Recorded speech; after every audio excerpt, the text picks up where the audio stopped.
पिछले 6 महीने में आयकर विभाग की तेजी देखकर विपक्ष ने इसके इस्तेमाल का मोदी सरकार पर इल्जाम जरूर लगा दिया है।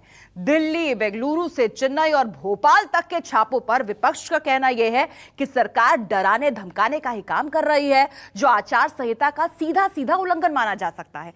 दूसरी ओर आपको बता दें, आईटी डिपार्टमेंट और सरकार का कहना यह है कि ये छापे एक प्रक्रिया का हिस्सा है और इससे चुनाव का दरअसल कोई सरोकार है ही नहीं।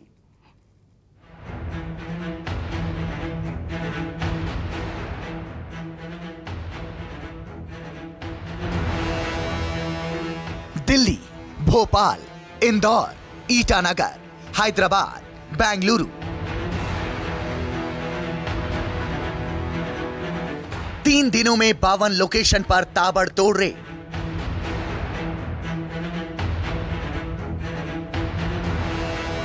₹281 करोड़ कैश बरामद।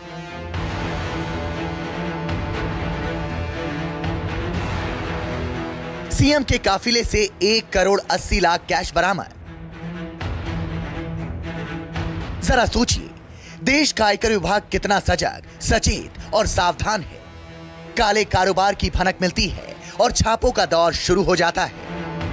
इतने नोटों के बंडल निकल रहे हैं तो चौकीदार को गाली नहीं देंगे तो क्या देंगे? दुरुपयोग किया जा रहा है। ये चुनाव के दिनों में हो रहा है। कभी देखा कि भारतीय जनता पार्टी जिसके पास हजारों करोड़ रुपया खर्च कर रही है कि उनके यहाँ पे कोई गया हो? उनके लिए कोई इनकम टैक्स नहीं है, उनके लिए कोई सीबीआई नहीं है, कोई ईडी नहीं है।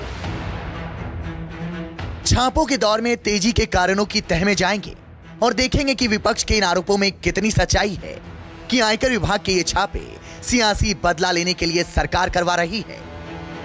लेकिन जरा पहले इन छापों से जुड़ी शख्सियतों और बरामदगी में मिले कैश की जानकारी आपको दे दें। आयकर विभाग ने सबसे ताजा छापेमारी मध्य प्रदेश के मुख्यमंत्री कमलनाथ के करीबियों के खिलाफ की। दिल्ली से लेकर भोपाल तक में 52 लोकेशन पर 2 दिनों तक कार्रवाई होती रही। आलम यह रहा कि भोपाल के प्लैटिनम प्लाजा में रेड को लेकर एमपी पुलिस और सीआरपीएफ में टकराव हो गया। कमलनाथ के करीबियों में जिनके यहां छापे पड़े, उनमें प्रवीण कक्कड़ उनके निजी सचिव हैं, जिनके घर 9 करोड़ कैश बरामद हुआ। आर्म्स डीलर अश्विन शर्मा के यहां 11 करोड़ कैश और 10 लग्जरी विलायती गाड़ियां मिली। इसके अलावा सीएम के सलाहकार राजेंद्र मिगलानी, सीएम के भांजे रतुल पुरी के यहां भी आईटी विभाग ने रेड किया। इन छापों में 281 करोड़ के रैकेट का पर्दाफाश हुआ। यह भी पता चला कि दिल्ली की एक बड़ी पार्टी के हेडक्वार्टर तक पहुंचे 20 करोड़ रुपए। छापों को लेकर कमलनाथ ने पहले तो चुप्पी साधी, लेकिन बाद में जो बोले तो जैसे बरसने लगे। बिल्कुल, केंद्रीय एजेंसी आज दबाव डालना चाहती है। वो जानते हैं चुनाव हार रहे हैं, अब इनके पास यही हथकंडे बचे। मुझे कोई चिंता नहीं है, मुझे कोई दबा नहीं सकता। भारत सरकार का इनकम टैक्स डिपार्टमेंट कार्रवाई करता है, उस कार्रवाई में कैश बरामद हो रहा है, दस्तावेज प्राप्त हो रहे हैं, संपत्ति का जखीरा निकल रहा है। बजाय उस कार्रवाई में सहयोग करने के यहां की सरकार, यहां के मुख्यमंत्री कार्रवाई रोकने का प्रयास करते हैं।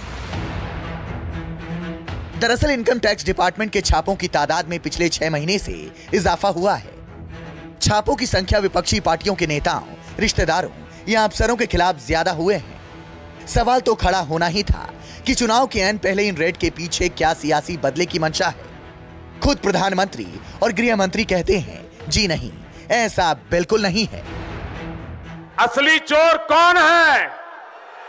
चौकीदार का भय किसको है? चौकीदार से कौन कांप रहा है? इतने नोटों के बंडल निकल रहे हैं तो चौकीदार को गाली नहीं देंगे तो क्या देंगे? लेकिन सियासत में टाइमिंग बड़ी मायने रखती है।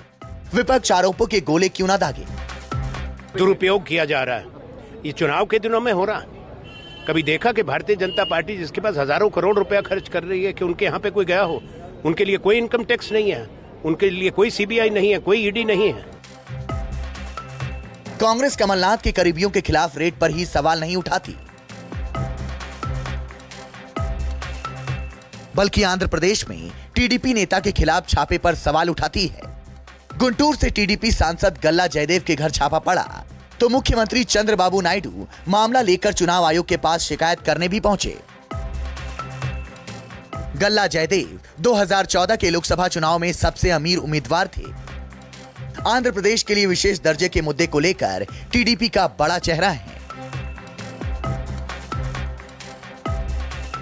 कांग्रेस तेलुगु देशम पार्टी के बाद बारी जेडीएस नेताओं के चुनाव आयोग पहुंचने की थी।